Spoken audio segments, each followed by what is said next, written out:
right, level 1. Elizabeth. Peter. So we did a bunch of round stuff today. So we did tuck turns, rock, step, triple step, triple step. And we really tried to get a little calm down everybody. We got a little bit of that bar vibe, just like, hey, ho, around we go. We're getting a little natural because we got a little too thicky about it. So rock, step, boing, woo, should be sort of fun and easy. We're trying to get that spring there. So we're getting things really round, staying on this hula hoop around our partner. We do the same thing with a right hand to right hand connection. Rock, step, catch, triple step, you can catch with either hand afterwards. We did that same thing. Then we took that same roundness and we applied it to the cuddle. So round rock step makes the cuddle easier.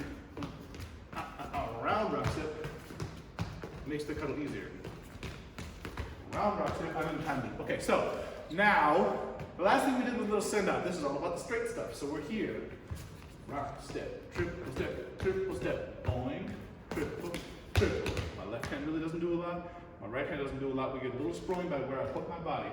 There's a million ways to do a stand out. I like this one because it's so simple and it really convinces the followers without a lot of arm leading. So when I'm here, rock, triple, instead of rock stepping back like usual, I rock step just in front of my partner, add a little rotation, send it back a bit, and I will cool out here. When I want to bring my follower back, take a little more rock step, and it all resolves towards me. So I don't rock step and come back to the middle.